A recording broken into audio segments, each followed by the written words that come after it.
Good evening, everybody, and welcome to the final installment of the Voice, Vision, Value Woman Crush Wednesday series. Tonight, we are joined by two of my dearest colleagues and friends in philanthropy, but beyond that, they are also two strategic, visionary, and brilliant women leading philanthropic membership organizations. So Monique Brunson-Jones is the president and CEO of the Illinois Association of Foundations and Nonprofits Forefront.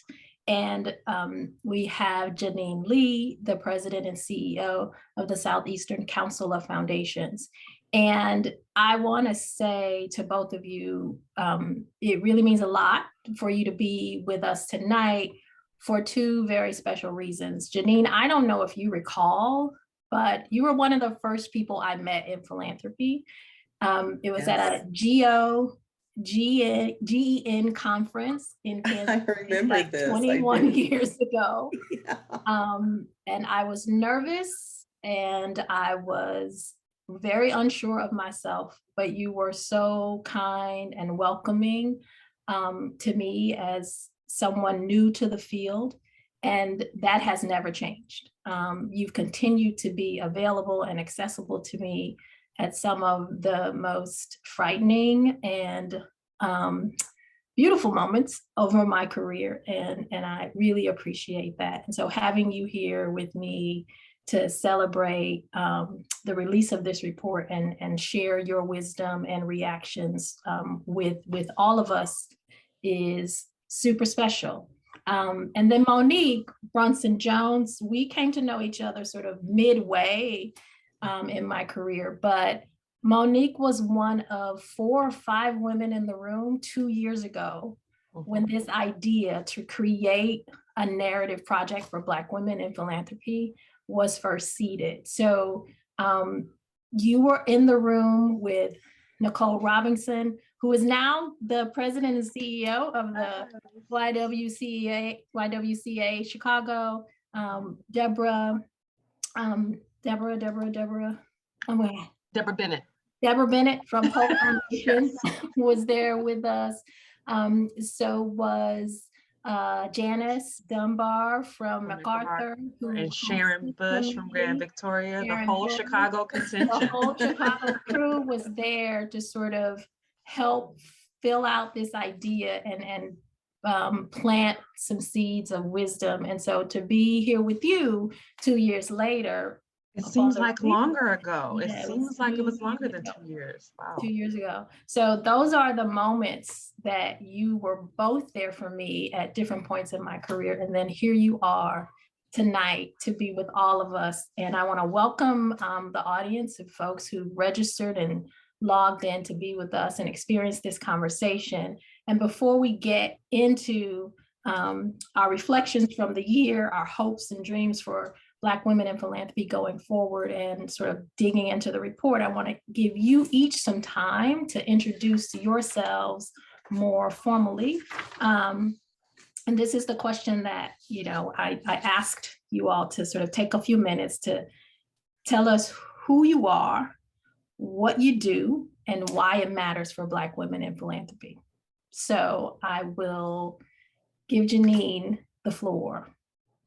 Wonderful. Well, first of all, let me say, Toya, I do remember that very well, and such an honor to be here with you and Monique, and I just appreciate the invitation so much. And the work is so beautiful that you all have done on centering ourselves. So anxious to get into that conversation as well.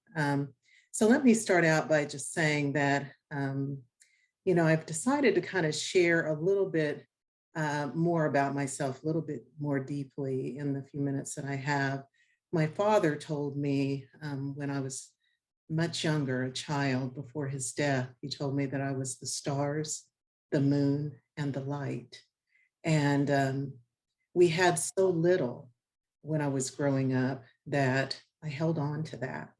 And so who am I? I'm a daughter, I'm a sister, I'm a mother, I'm a grandmother, I'm an auntie, I'm a great aunt, I'm a professional, I'm a leader. I'm a champion for Black women and Black men. And I'm a mentor and I'm a friend. I'm a very good friend. And I care deeply about children and families who simply don't have enough. And I want to do what I can within the opportunities that I have to lift as many people as possible and to leave this world a better place. And what I do, what I have chosen to do, is to give my time, my talent, and my treasure through philanthropy. And why does it matter? I feel like it matters because there are too many of our people, too many poor people, too many BIPOC people that help build this nation and continue to build this nation with their blood, their sweat, and their tears. And there's too many that have not seen the opportunities that I have and I'm blessed to have. And I'm standing on the shoulders of a lot of giants.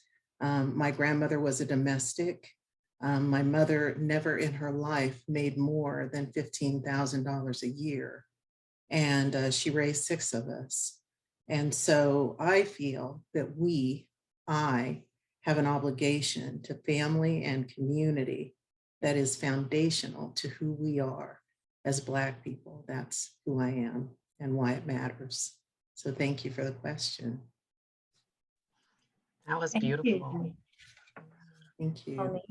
I know your family is very proud of you, Janine. Thank you for that. And I'm so happy to be here. It is so great to see the report and to know that some of the words that I spoke ended up in the report, and that some of my colleagues, so many of my sister colleagues, contributed to the authenticity that's written there. So thank you, and I'm looking forward to diving. I am Monique Brunson Jones. I am the daughter of Marie Brunson and Rollis McCarthy Brunson. I'm the little sister of Derek, Eric, and the late Rick Brunson. I'm the mama, Lord the mama to Brielle, my 10-year-old, and the wife to Drennan, and situated on the far southwest side of Chicago. I'm the president and CEO of Forefront as we spoke. And I come to this space as a clinical social worker. I was trained in clinical social work at the University of Arkansas and the University of Texas, so I am a Southern girl. I've spent all my life in Arkansas, even though I was born on the west side of Chicago, so this is home for me. I am a person who, when I walk into a room, I am attracted to humor, optimism, fidelity, integrity, and equity. And any space that I am in where those things do not exist, I am not my best person. So I strive to exude that, and I strive to receive that in a very purposeful, reciprocal, participatory process. And that has led me through philanthropy. So I jumped from public health to philanthropy by way of actually volunteering in philanthropy and recognizing that as a social worker who used to work in the field with, Janine, you mentioned babies and children. That was my first space was helping with foster care children. And so being able to be here and how I'm situated at Forefront right now brings both of those two worlds together for me. And participating in this journey, particularly because not only do I love Toya Randall, I believe in the same values of lifting up this field and lifting up the Black women who are leading the way and honoring the women who have paved the way for us so that it's a little bit easier and that we're making it a little bit easier so that when our children and grandchildren get to our age, they're not having the same issues that we're having. So that is Monique in a nutshell, better known as Meek, Moni, Mona, Mo, whatever you decided to call me after you've known me at least 5 years. That's beautiful. Well, thank you, Mo and Janine. So we're going to jump into the conversation, but I want to welcome those of you who are with us tonight to, give us your feedback in the chat. You can share questions that you might have and just encourage us and one another as we move along through this conversation.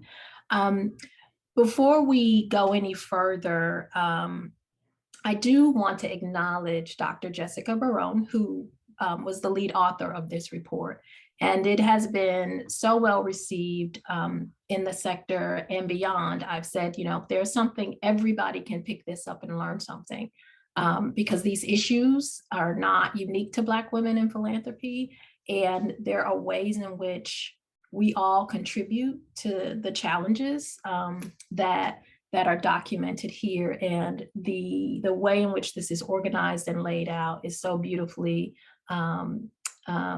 put together. And that is because of Jessica Barone's commitment to presenting this information in a way that honored the stories of the women who participated, and also presented them with a high level of integrity and with a high level of I would say sort of strength and power in this narrative. So I just want to say thank you, Jessica, wherever you are. This is some of your greatest work, and we are indebted to you for the time you committed to pulling this together.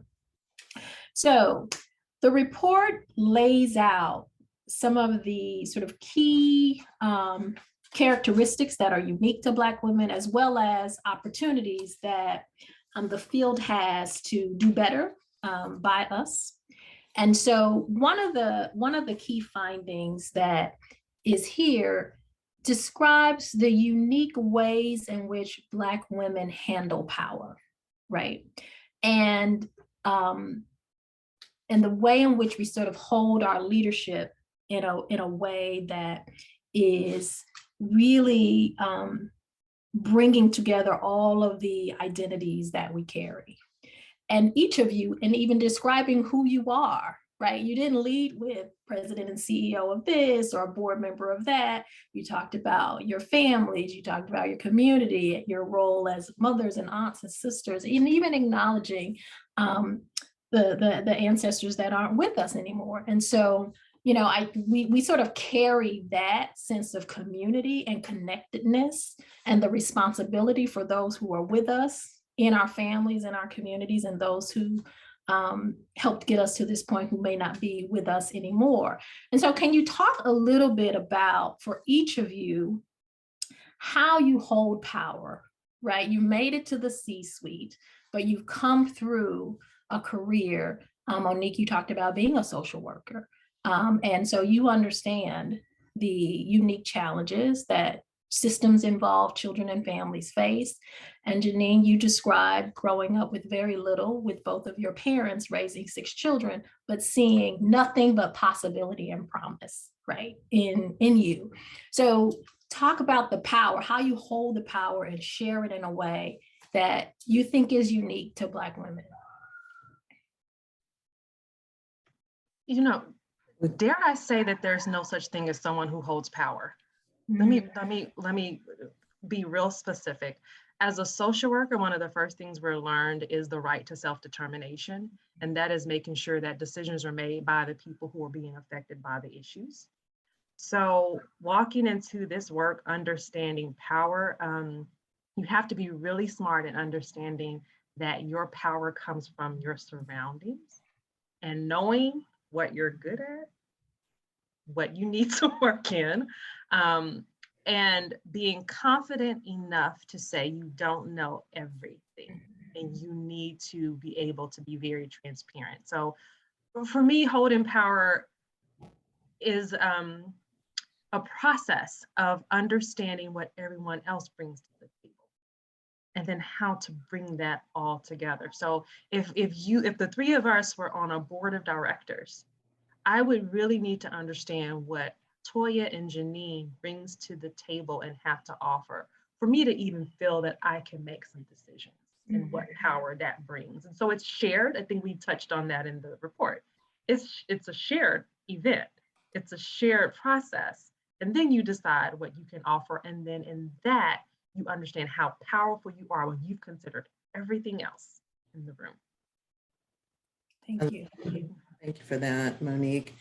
I would say that, you know, first of all, I think it's important to know that, you know, given my upbringing and background, I have to admit, I'm not sure I knew how to dream big enough. One of the things I try to do with the people that I mentor, and they've given me that title. I haven't taken that title. I appreciate it very much, but I try to help people dream bigger. And so I started my career actually as a drug and alcohol treatment counselor. My father was an alcoholic, and I didn't understand someone could literally drink or drug themselves to death. And so I think I was searching for answers when I went into that field. And I spent the first 8 years of my career in treatment and then prevention education. I thought I would be a drug treatment counselor probably for the rest of my life. I didn't imagine doing anything else. And then I got recruited to to a foundation, the Ewing Marion Kaufman Foundation, because it had a prevention education program. And it was an operating foundation at the time. Unbeknownst to me, when Mr. Kaufman died, quite a bit of money came into the foundation and we had to become grant makers. And then I started realizing that these are very precious resources that, if properly deployed, could literally change people's lives. And at first I was asking myself the question, how did I get here? Why me? And then as I realized the power of those resources and how transformative they could be, I started paying a lot of attention. And so I would say that how I have chosen to lead is by listening, by building very strong networks, by learning everything that I could through observation, and relationship building and reading tea leaves and paying attention to politics that I never liked, but I paid a lot of attention. And I decided a long time ago that I would lead with integrity, that I would never treat staff in the way that I was treated coming up through the ranks, that I would always share resources, information, knowledge. And so I feel like, my team, the people that work with me and that are partners with us, are such an important part of the assets of the organization that I couldn't find myself treating them in any other way. And people in the community, I consider those voices to be incredible assets as well. And so I guess I would just say that I lead from the inside out. And I've paid a lot of attention and tried to ensure that I didn't make some of the mistakes that I saw being made. And that's what catapulted me to finally have the audacity to think that I could actually become a CEO and be in a seat of position where I could make decisions and help guide and structure things in a way that I had never imagined. So you all touched in your responses in talking about your careers and how you came to philanthropy. In the report, we talk about how many of us came to philanthropy not on purpose, right? Like it was not we didn't study necessarily public administration or nonprofit management in college. I was a community organizer. Janine, you talked about working at a drug treatment facility and your background in social work. And so not being recruited and going through that formal process for us is also a unique characteristic, and brings a deeper, sort of wider range of skill sets and understanding of lived experience, either from our own experience with those we love or our own personal journeys, or just sort of working in community with folks. So as you've moved through your career and you're now both CEOs, how does that factor in when you're recruiting talent, sort of keeping in mind that some of the most, if not the most talented folks, or the folks in the trenches doing the work, who are really going to transform how this field needs to be transformed away from many of the extractive paternalistic practices, right? So how does that factor into board recruitment, hiring, the sort of opening up to a different set of skills and talent? Yeah, I think for me, it's a huge factor because, you know, it's been now 31 years inside of philanthropy in one way or another for me. And I realize that there's a lot you can teach about philanthropy. People can learn that. I can't teach certain things about, you know, do you have a connection and a love for the communities that are served? You know, do you understand what the conditions are that are and creating these disparities and inequities in these communities? Do you care about the people? I can't necessarily teach that, but I can bring that kind of talent into work with us in order to affect the kind of change that we want. So that's a big, big factor for me. And, you know, having a talented and diverse team of people to work with is really important to me as well. So, yeah, I think bringing in the voice of community in various ways, including the talent of a staff, is a really important priority.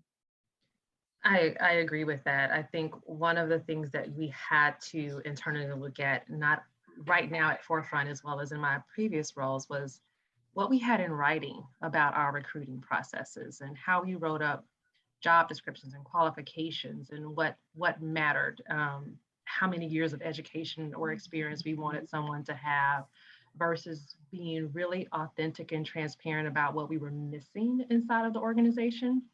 And so I was recruited to philanthropy. I was volunteering actually, and the incoming CEO of the organization at the time had an opening and asked me to take it. Subsequently, that same CEO pushed me into my first CEO position. So she sponsored me in a way that she saw after my skill growth in a way that no one had. And so, in my first opportunity as a CEO to change the face and the people in the organization, I had to make a decision that if I was going to recruit differently and work with people differently, I honestly had to get closer to those people that I hired and build those type of mentoring, trusting relationships so that I could say, really honestly, what goes and what doesn't go in meetings, how to build yourself so that my goal was for my team to be taken from me. And now this sounds really weird, but I ask all of my staff when I hire them, what are you going to do after this? That is what I want you to see, because that is what the person who sponsored me into my first CEO position did. She helped me see beyond that. And it wasn't that I needed to go back and get a degree or, you know, be seen. And she was thinking internally, what is going to be your passion that pushes you beyond this organization? And she wasn't afraid of me leaving that organization.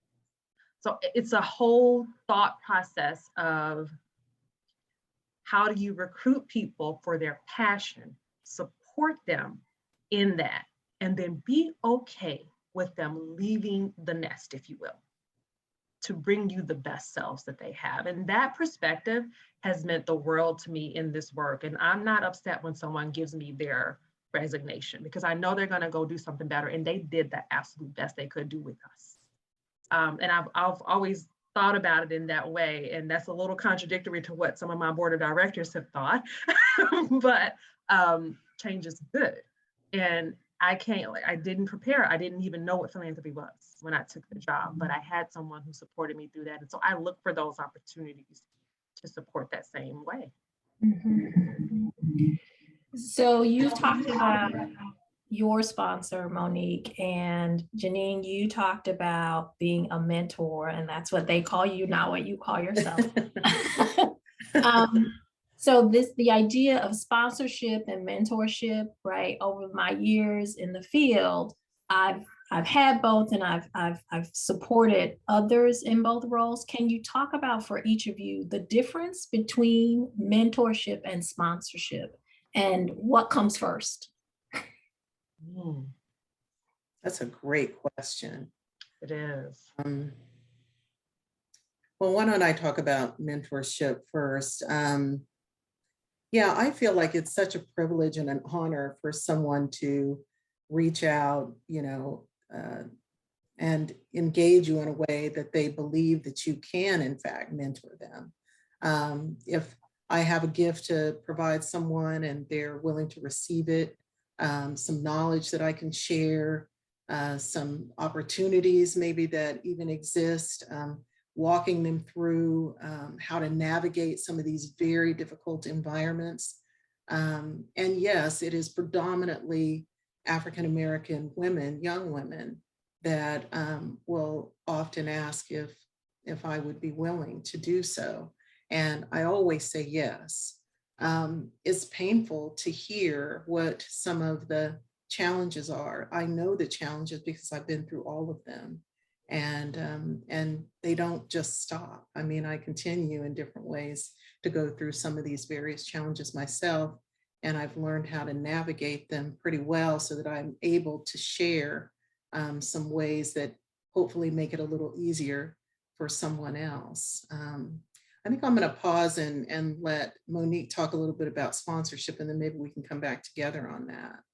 It is. So the sponsorship that I've experienced and that I attempt to do is make sure that I'm bringing people in the room so that they otherwise might not have access to.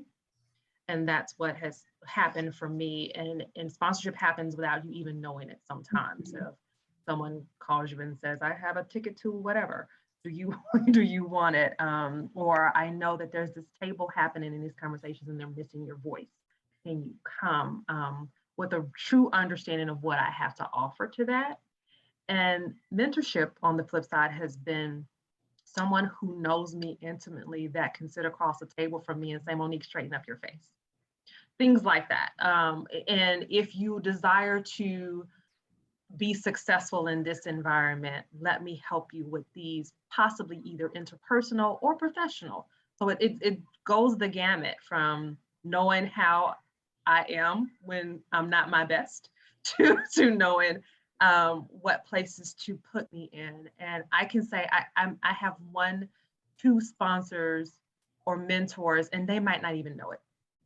Yeah. You know, so no one has come to me and said, hey, can I be your mentor? And I haven't gone to someone and say, hey, would you be my mentor? But if I see those qualities in someone that makes me want to learn more from them, I sort of attached myself to that. Subsequently, I think I have younger Black women who do the same.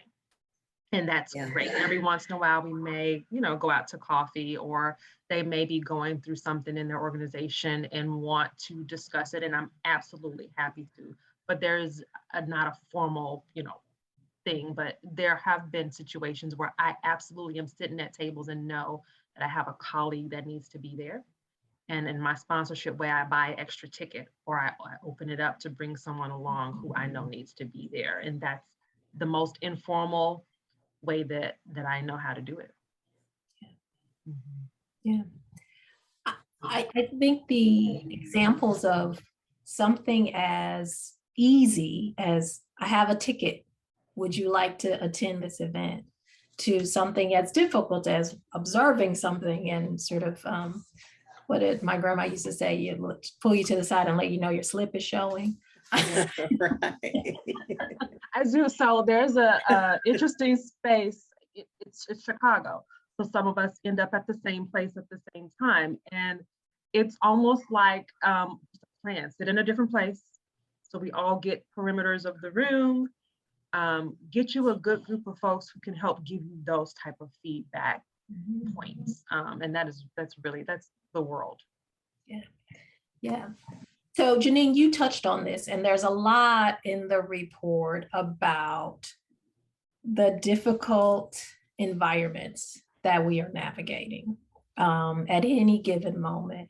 And the feedback from the interviews discuss the work that we need to do together. It was described as the sister to sister conversations. And then the work that the field writ large needs to address, particularly as it relates to supporting Black women's leadership, trusting Black women, investing in the growth and development of Black women very strategically and in a sustained way. With each of you leading regional associations of philanthropic organizations, and given what you've experienced coming through the careers that you have, how are you shaping the content and programming and even the narrative to some extent at forefront for Illinois? And, Janine, you're dealing with philanthropic organizations in the southeastern region of the country, in places culturally that can sometimes be a challenge. And so how do you use the platforms that you have to help shift the narrative, influence how the fields that's represented by your members are showing up differently and investing differently, particularly Wonderful. around Black women's leadership? Absolutely. Well, first, let me just say that in the report, one of the things that, there were so many things that I want to highlight, but one of the things that the women talked about was being the first. And I'm one of those women. I'm the first woman, the first African American, the first person of color to lead now Philanthropy Southeast. We just changed our name. In 42 years. When I arrived, we were 42 years old. Today, we're 52 years old. So I've been in place for a decade. And another thing that was talked about, which I loved and I highlighted, was that as Black women, we are the masterminds often behind everything the president and CEO takes credit for. I've been there too. And then finally, one other thing that I wanted to point out was in the report, someone stated that we are meant to be tokens, not agents of change, but our leadership is necessary and always required. And there's so much more, obviously, but I want to build on that by saying that, I learned a long time ago that you listen, you learn, and you lead in that order. And when I came into the organization, historically, predominantly white organization, predominantly white donors, mostly family foundations in the American South. I felt this sense of, I think someone in the report mentioned sometimes we get, there's a mammification of African American women. And I felt some of that, like people were comfortable because I was a woman as if I was the help in some way. And so navigating that and, being able to bring a certain amount of command to a position to get the respect that you deserve is really important. And listening carefully to who is supporting you and who isn't was very important. So it took a few years. But today, I have a board that is now upwards of 50%, a little over 50% African American, people of color, LGBTQ. That would seem almost unheard of the day that I walked in. But that's where we are today. Today, we have an equity framework with racial equity at the center of that framework. Today, we have a new name, Philanthropy Southeast, which was just approved at our meeting, our annual meeting just 2 weeks ago. And that name is also a representation of creating a larger tent so that more people of color, more African Americans, more Black and Brown people who may not be in traditional philanthropy will have more opportunities to participate and become members of our organization. That's very intentional. We have a new mission, a new vision for the organization that speaks to an equitable South. And that would have almost been unheard of. We have new guiding principles and values that don't just talk about having diverse perspectives, but having a diversity of people. We have a new and just recently approved diversity, equity, and inclusion policy that speaks to some of the questions that you asked about earlier, Toya, talent management. How we select and recruit staff, consultants, making sure that we have a broad array of vendors and consultants that we're using, that we have a very diverse staff, that we have a diverse board. I'm actually interested in ensuring that all these things are in place so that it will be institutionalized well beyond my tenure, well beyond the current tenure of the board. And so all of these things are embedded in policy within the organization. And we most recently included a new advocacy platform. We always had public policy, but it was mostly around promotion and defense. And today, the advocacy platform is brand new for our organization, where we're looking at things like strengthening democracy, voter participation and voter rights. We're looking at things like economic mobility and access, and also health and education equity is on the table. And we realize that these are things that might feel controversial for some of our members, but our board is very committed to these issues. So those are just a few examples. Those are some good examples, Jenny. Thank you. In a space where this organization represents both nonprofits and philanthropy, I had to come to it with a set of values that spoke loud and clear about what was needed to support Black women, and me being the example, and what was needed to trust Black women, again, me needing being the example. And this started, I would say, 2 jobs ago. So I had the privilege, I'll say, of being hired at a job while I was 6 months pregnant. Subsequently, the next job my first CEO job, my daughter was 3 or 4. And so I had the privilege again of stating, even during the interview process, what me as a Black woman, Black mama needed in order to do this job successfully. And that was, one, to be able to position my family first. So to this day, if you maybe go on my LinkedIn profile, you'll see a video where my then 4 or 5-year-old daughter was asked, "What does mama do?" And her response was, "Mama travels all the time." How is that for, right? How is that for, you're successful, but you're never home? That was the reality in my heart. And my husband was like, "Well, what are you going to do?" So that has led me to really be thoughtful about how do you support women, Black women, mamas, all of that as a priority so that we can come and do those things ourselves. So right now at Forefront, we are putting those policies into place to make sure we're being equitable in all those things.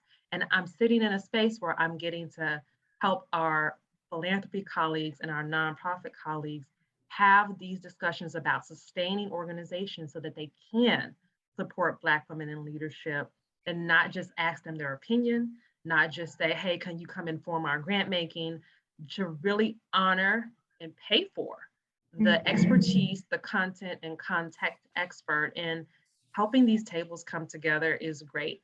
Also, I have to mention that within Forefront sits CAPE, Chicago African Americans in Philanthropy, led by Jessica Dudley, and they have a whole Trust Black Women platform.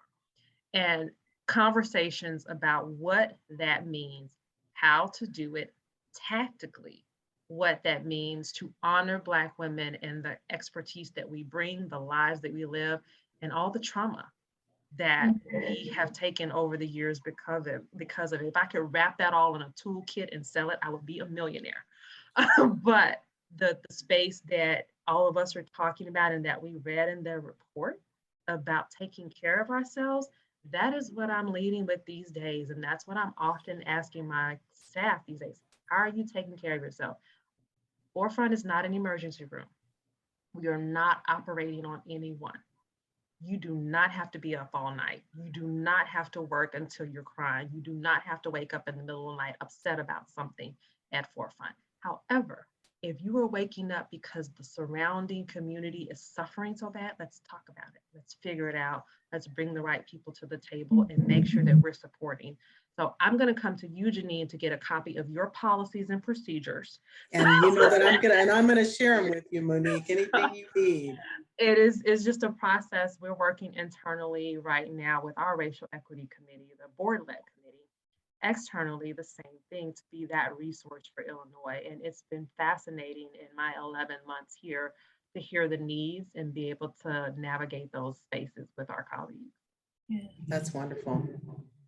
Yeah, and I back when Forefront was the Donors Forum Mhm. of Chicago, um, I have some memories of what that space once was, and to hear you describe what you're building. And Janine, I attended, I think, your first or second conference. Was it Um, in Amelia Island? it was in Roanoke, Virginia. Oh, okay. That might have been the second or third. Yeah, and I, you know, so I remember, and so listening to both of you describe the organizations that are coming to fruition under your leadership, it's just a stamp of, validation for what is lifted up in this report. Again, around the unique leadership impact, like these positions in our profession, it goes so deep into the core of who we are and our humanity and our understanding of what is necessary and needed to create the change that philanthropy, all of our mission statements, right, say we are Absolutely. to produce, but without the operationalizing of certain values and principles and sort of putting the resources and the power and weight behind the implementation of that, they're just sort of words on a page. And so I am so proud of both of you, because I had no way of knowing this is what y'all were up to. I trust Black women. Right, as we should. We're doing all the good things. Right, Yes, getting exactly. into some good trouble. So I have a question that builds on this piece around caring for not just the work, but one another and ourselves. And so the question is, how do we celebrate the resiliency of the resiliency and girl of Black women that create powerful outcomes, while at the same time pushing back on the expectation that we are some type of superwoman or superhuman, when our resiliency and grit are often detrimental to our well-being? Ooh, goodness gracious. That's a boatload right there. Ooh, that's it. I mean, okay, well, let me just say this. I have not been good at that. I am guilty as charged, and I have given probably way too much for too long. And I didn't do the self-care that I needed to do over the years. And a big part of it, I think, Toya and Monique, was because I didn't have a lot growing up. And I understood from family, I had this thing in my head about get an education, you got to get an education, got to get a job, you have to be able to take care of yourself. And, the idea of not being able to take care of myself was huge in my mind as I was coming up in my career. And so I worked endlessly and many times and often put aside doctor's appointments. I would take that call, I would take another meeting. Rather than do that, I would postpone. If I had anything that I would say to leaders listening on the call, to women, to African-American women in particular, please don't do that. You have to take care of you. You have to celebrate you.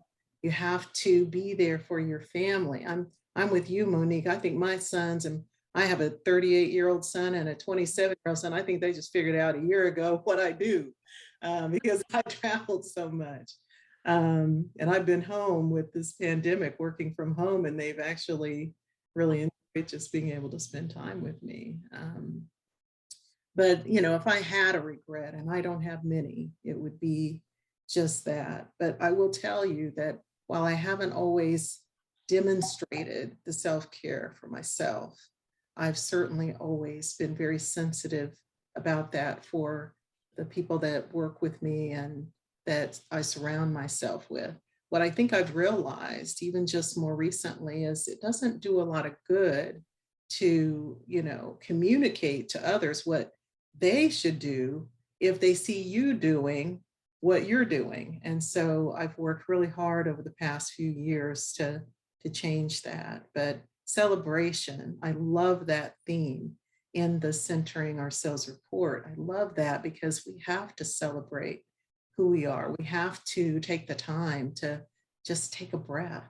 And so thank you for that. It's so funny. You, first of all, you don't look like you have a 38-year-old anything. So it's fascinating. All in itself, like, we do together. There's this interesting thing that happened. Two things that happened in a job. I was talking about how stressed I was in a particular job. I was on the road more than I was in the office, and I was being asked to be all the things. Like, I felt like I was clergy in a community because of the position that I held. It was much more of an identity than a role. And in having a conversation with a couple of my board members at the time, the response I got back was, you knew what the job was when you took it. Now, if anything causes you to walk out on a job, that should be it, right? Wow. It took me maybe another 3 months to realize, you're right. Now I know what the job is and I no longer want it because it's giving too much of it. It's me. It's Monique the Superman. I was literally being called for all the things. The other duties as assigned list grew longer than what I was supposed to do in the position that I was in. So forward this summer to participating in the AbbVie Women's Leadership Retreat. The speaker, I don't know who she was, I need to find her, but what she said that I have clobbed onto is Black women are a commodity right now. We're a trend. We are leading in spaces where we can make the changes that we need to make. At that point, I started looking, I was like, who made the rules? Who made the policies? Who made the regulations? Who wrote the bylaws? Who wrote the articles of incorporation? Who said we had to work this many hours? Who said these were our benefits? Well, guess what? That can change. And if we know that they're harmful, like if they are harmful to us, we can change them. And that is that's the stick I've been on since when the retreat was, which was August. And that is where I have landed in a space of less is more. You don't need all the things. I don't need to show up in all the meetings. I don't need to be on all the webinars. My team does not need to, I do not need to represent everything. Take a step back. And the one thing that Black women, as you spoke to, Janine, are not good at doing, or maybe we're too good at doing this, is saying, I'm fine. Yeah. My head hurts a little bit, but I'm gonna take some medicine and I'm fine. That knee, just shake it out a little bit. I shouldn't have ran it. We ignore those little things that build up. And I was in this space about 2 years ago, ignoring things, and had a major health scare where it has prioritized me to, I can get a splinter in my finger and I'm going home. You hear me? It is. I went all the way in the other direction. I shouldn't go that far, but it is, we do too much ignoring of our health care, and it's detrimental, and it builds up over time. So even the smallest of things, we have to start paying attention to, and actually asking questions about. We don't ask enough questions. And the story of being in a doctor's office for only 7 to 15 minutes and them rushing off to another. No, I'm holding you there. We're going to talk about why my eye was twitching. We're going to talk about why the back of my neck was itching. Whatever it is, we have to be advocates for ourselves in those spaces so that, we're here. We're here so that Janine can now share with her children what she does. And we're stuck at home with each other and they don't want us to leave. That's a wonderful feeling, to be at home when someone doesn't want you to leave. It can be annoying, but that's a wonderful feeling to now be face to face with each other and they don't want you to go anywhere. Thank you for that, Monique. I needed that. Thank you. They're like, you to have someone tell you not to tell you to go anywhere is good, y'all. It's good. Well, but I also think it's interesting, Janine, because you were one of the women, you along with Sharice West and Karen McNeil Miller, um, who for years talked about creating a space for Black women in Yes. philanthropy to go and have respite and connection with one another. And so we now have that through the APFI, women's retreat. But this struggle of continuing to sort of hold ourselves accountable for the care and keeping of our own health and our own wellness, even as we sort of sit in rooms and advocate for investment and prioritization and sort of the carving out of time and attention to the care and well-being of so many others. And so, how do you hold yourself accountable? Because Yeah. the world will open up again. It's starting to. So I mean, I've committed to never traveling as much as I traveled before. I will never do Yeah. that again. But how do you hold yourself accountable with all that you've learned Well, going forward? honestly, before the pandemic hit, I remember saying to myself, my gosh, it seems like we're on a wheel that we cannot get off of.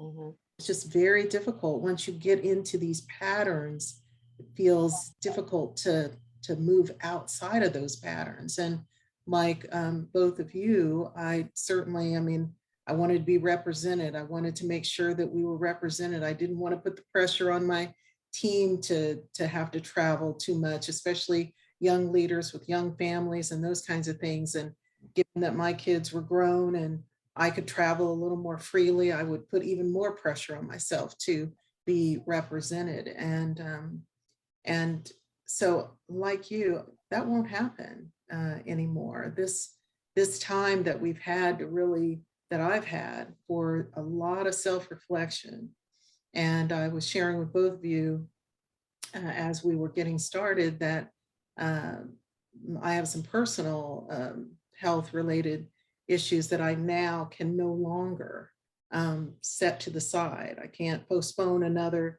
appointment. It just isn't reasonable anymore to even think about doing that. So I do want to say that it will catch up with you. And for many years, I think I had youth as that margin. The youth kind of kept me moving. And, at this point, I don't have that margin. I've, sacrificed a lot, and I've got to I got to pour more back into me. So like you, Toya, it will not happen. I've already begun making some of those decisions. We had our annual meeting just 2 weeks ago, and I could not be there. I said I will not be able to physically be there, but we had a virtual option, and I spoke with my board about it, and they were very supportive. And in fact, I think it empowered my staff in many ways to feel like, gosh, you've, given us the space, please let us demonstrate that we can lead. And they did a beautiful job. That's a hard thing to do, to let go of, to even admit, that this one I'm going to have to sit out. I've been there a decade. It's the first one I've ever missed. But sometimes we just can't do it all. And we have to be able to admit that we can't do it all. But it shouldn't take a crisis for us to get to that point. And I hope for many of your listeners that it won't take a crisis. Please start now. Please make the commitments to yourself now. Please begin the celebration now. Don't wait. Don't wait another moment. Don't be on the call at home and it's evening and you could be enjoying your children and you're on another business call. Don't be that person. I was that person. I remember my son, my oldest son, Aaron, when he was probably about 16, I was on a business call at home, and he came up to me and asked me a question. I could not hear exactly what he asked me and talk on the phone at the same time. And so I just said yes. And then when he got off the phone, I got off the phone, he said, Mom, I asked you for a lot of money, don't you? it's really important. Yeah. You gotta take care of you. I think the accountability though comes in really being thoughtful about what you may be missing when we're doing all of that. So having the child tell me that I travel a lot, I recall being at a conference. I got accepted to the Harvard Denim program um, the summer that conflicted with my daughter's 7th birthday. Now, being somewhere and not with your child on their birthday is horrendous. Having them want you there and calling you and upset is even more horrendous, even though I had planned all the things. When you think about what you're missing, besides someone asking you for a lot of money, the accountability is, gosh, just thinking about that. And my husband and I have this way of communication, which most spouses do, when they notice that you're upset about something. How that shows up for me is I don't sleep well, which probably is how it shows up for everyone. But my husband's really good about saying, hey, you didn't sleep well last night. What's going on? And you need to fix it. Otherwise, don't interrupt my sleep. That's how that goes.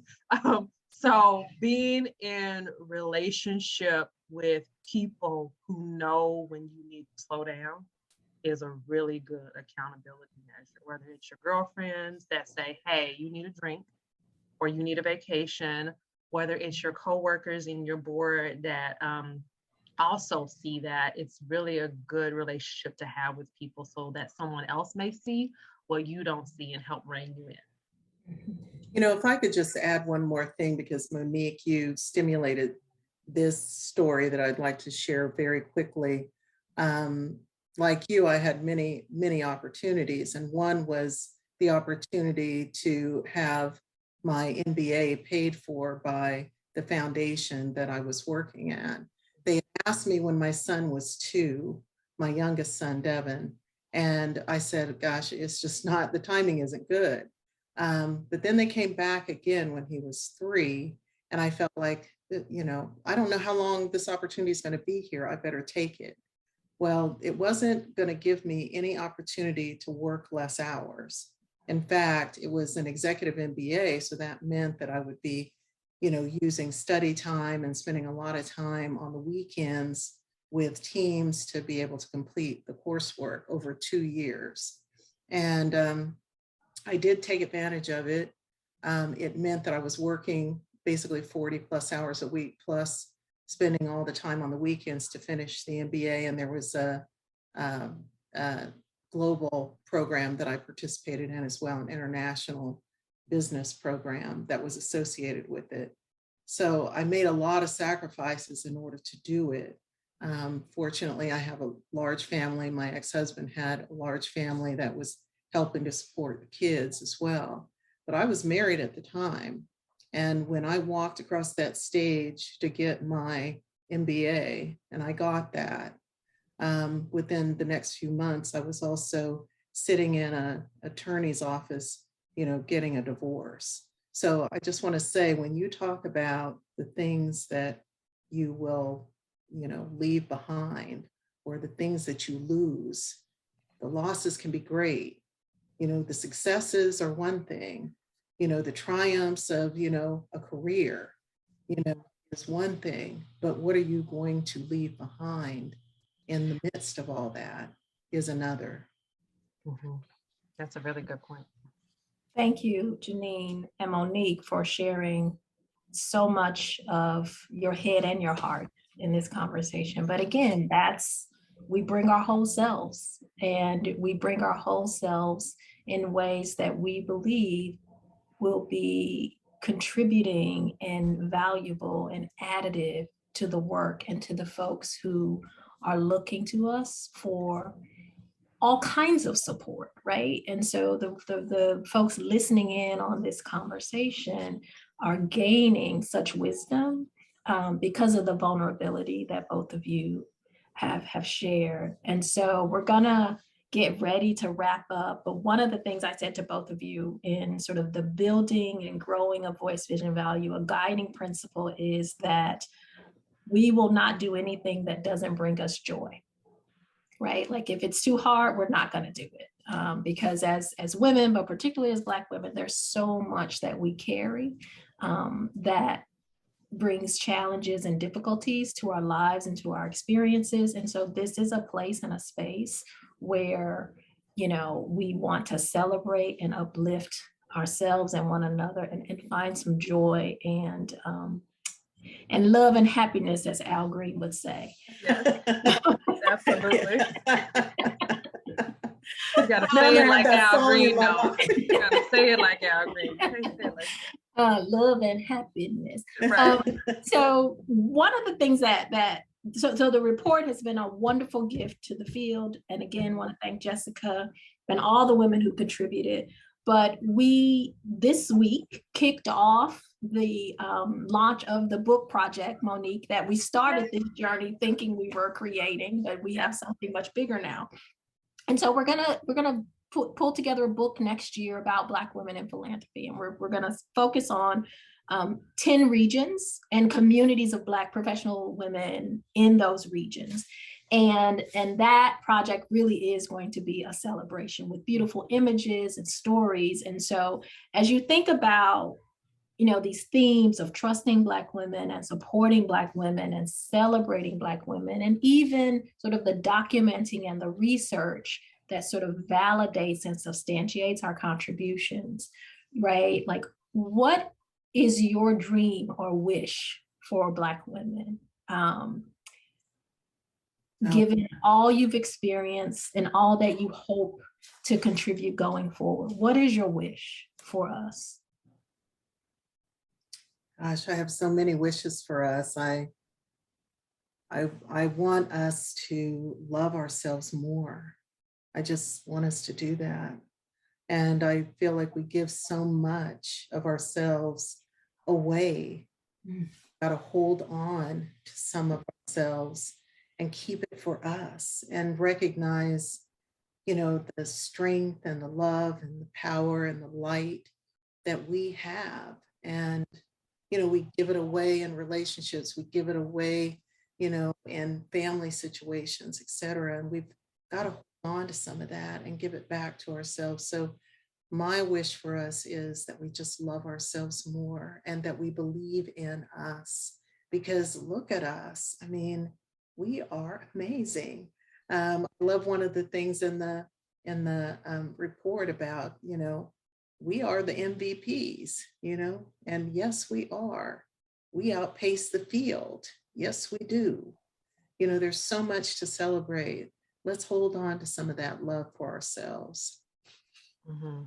And I ditto to that. And I leaned in on the word trust yourself, because we are saying trust Black women, and we have to first trust ourselves and understand the value that we bring to the field, to the table, to the conversation, to the decisions, and learn to trust that with all your heart, so much so that when someone comes against it, you still know you're right.